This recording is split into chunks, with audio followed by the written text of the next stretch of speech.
បាទជំរាបសួរបងប្អូនបាទធ្លាប់ពិសាមកហូបនេះទេបងប្អូនបាទគឺផ្លែឃ្លោកបងប្អូនឃ្លោកខ្ចីល្អណាស់បាទឃើញបងប្អូនលក់ក្បែរផ្ទះគេដាំខ្ចីល្អពេកក៏ទិញមួយមកបងប្អូនបាទឆាជាមួយនឹងសាច់មាន់បាទមួយពងទាបាទឃ្លោកយើងចិត្តអញ្ចឹងមកកោសវាបងប្អូនបាទចិត្តជាចំណិតកងស្ដៅយកមកយើងហាន់ដូចខ្ញុំហាន់អញ្ចឹងបងប្អូនបានក្រែងខាងស្រុកបងប្អូនហាន់របៀបម៉េចក៏ហាន់របៀបចុះទៅបងប្អូនបាទនេះហាន់ដូចរបៀបយើងឆាតឡាចដែរបងប្អូនបាទហាន់ចំណិតចឹងមកបងប្អូន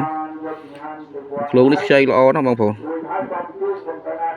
ឡើងខ្ចីរហូតមកអត់មានគ្រាប់ទៀតអីទេបងប្អូនបាទស្លមកជូរក៏ឆ្ងាញ់ដែរនេះខ្ញុំឆាលើកទី1ដែរបងប្អូនធ្លាប់តែឆាតឡាចឆាឃ្លោកម្ដងបងប្អូនបាទលាងទឹកស្អាតបងប្អូនពងទា4គ្រាប់ទាំងអស់វា5គ្រាប់ខ្ញុំទុក1គ្រាប់សម្រាប់លាយបាទ4គ្រាប់ហ្នឹងយើងក្លុកវាមកមិនបាច់ដាក់គ្រឿងទេបងប្អូនយកមកឆាវាសិនយកមកចៀនវាបាន2ប្រទេសមកបាទចៀនបាន2ប្រទេស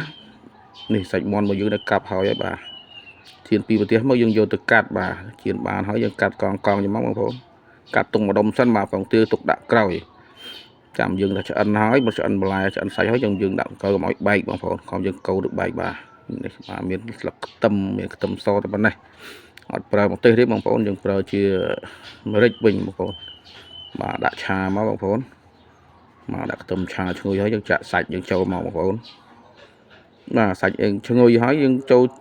ជាតិអេងស្រពាប់សាច់ហើយយើងថែមគ្រឿងមកបងប្អូនបាទទឹកត្រីមកបាទទឹកត្រីទឹកស្អៀវតិចបាទរ៉ូឌីប៊ីចេងស្ករបងប្អូនតែប៉ុណ្ណេះទៅភ្លក់តាមចំណង់ចំណូលចិត្តបងប្អូនធ្លាប់ហូបប្រៃឬក៏ហូបសាបអញ្ចឹងទៅបងប្អូនបាទប្រេងខ្យងបានតិចមកបាទយើងចូលជាតិមកពុះហើយយើងខ្លាញ់តកូកយើងដាក់ទឹកតិចមកបងប្អូនបាទថែមទឹកមកចិបមកបាទមកពុះហើយយើងដាក់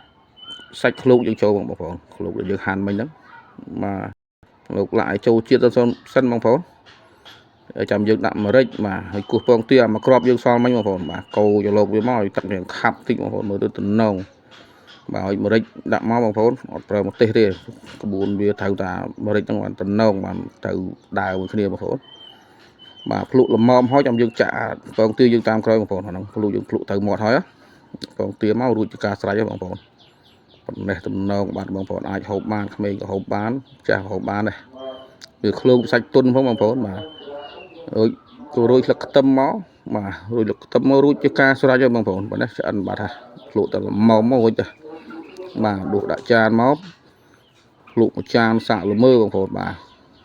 តំណងដល់បងប្អូនខានខ្ញុំអត់ដើរឆាឃ្លោកធ្លាប់តែឆាតឡាចបងប្អូនបាទជើញបងប្អូនមកចូលរួមជាមួយគ្នាបាទផ្ទះធំ